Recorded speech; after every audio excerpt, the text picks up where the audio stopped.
thank you, all of the First Nations here. What an honor to stand in solidarity with 15 First Nations on this territory of Turtle Island. And I say to the Dene Masi Cho, and I say to the Cree Miigwech, and I say thank you to the Haida, Hawa, and to all of the First Nations, the Songhees, the Esquimalt, and Saanich First Nations. Hashka, thank you so much for your leadership. Hashka.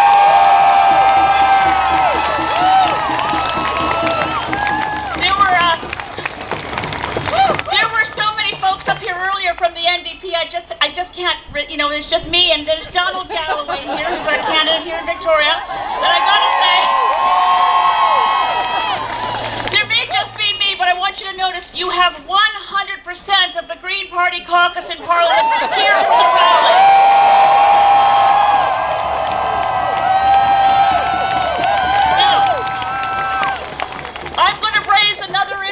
We know what Stephen Harper's been doing. We've heard from other speakers. He has been ripping up our environmental laws to make room for the Enbridge project, to make room for Kinder Morgan, to make room for fracking. We are the only party that stands against fracking, against Kinder Morgan, against Enbridge, and against super tankers on our coastline. Today, the Fraser Institute issued a report saying we need to drill for oil and gas off the coast of British Columbia.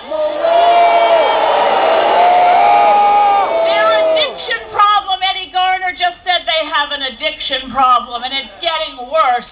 They're addicted to fossil fuels, even though fossil fuels will kill the planet.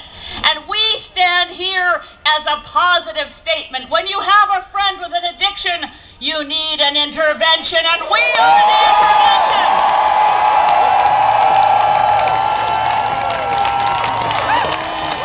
Stephen Harper has ripped up environmental laws, the Fisheries Act, the Environmental Assessment Act, and now the Navigable Waters Protection Act. He's fired and laid off and gagged our scientists, all in the interest of sending vitamin crude to China.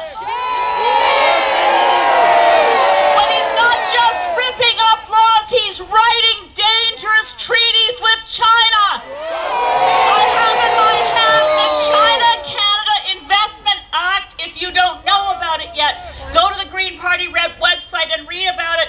We only have till November 2nd to stop this. Stephen Harper plans to pass it without a vote in the House, without a debate in the public. He plans to pass it by order in council. It will bind Canadian governments for a minimum of 15 years.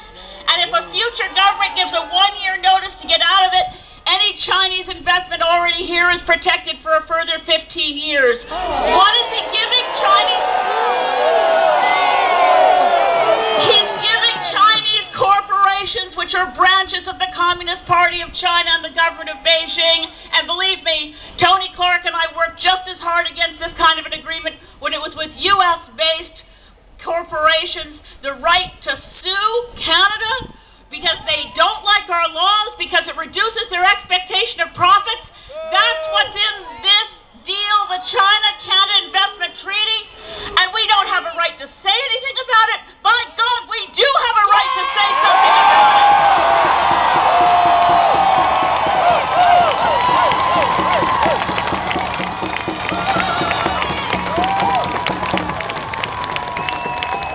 I need to remind Christy Clark, this letter was sent to her from a professor at Osgood Law School. I forwarded it to her myself.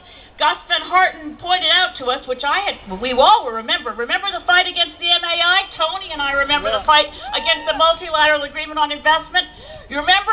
I bet a lot of you were in those hearings. British Columbia held special hearings on what would happen if they tried to put the MAI through. 1998, the agreement from the provincial legislature, the report says, under the Canadian Constitution, the federal government is incapable of unilaterally implementing international treaty obligations in areas that fall within provincial jurisdiction, nor is it acceptable for the federal government to use its treaty-making power in a way that diminishes Canadian federalism and sovereignty. They must not be allowed, this document says, to make an end run around British Columbia sovereignty. They also have no right to make an end run around First Nations rights on their territories.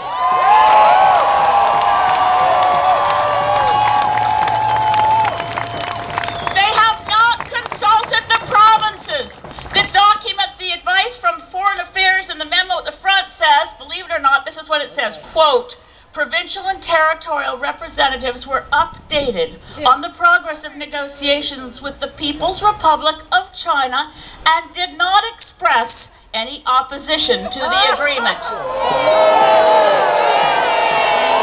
Right now, we have to send a message to Christy Clark loud and clear because we know Sinopec is already invested with Enbridge in the pipeline so far. We do not want to have some future government or Stephen Harper say to us, we can't say no to the pipeline or we will owe China billions of dollars. I'm not kidding. This is what's on the line. We have to stop this treaty before November 2nd. Christy Clark, get yourself a lawyer. Go for an injunction right now. Thank you.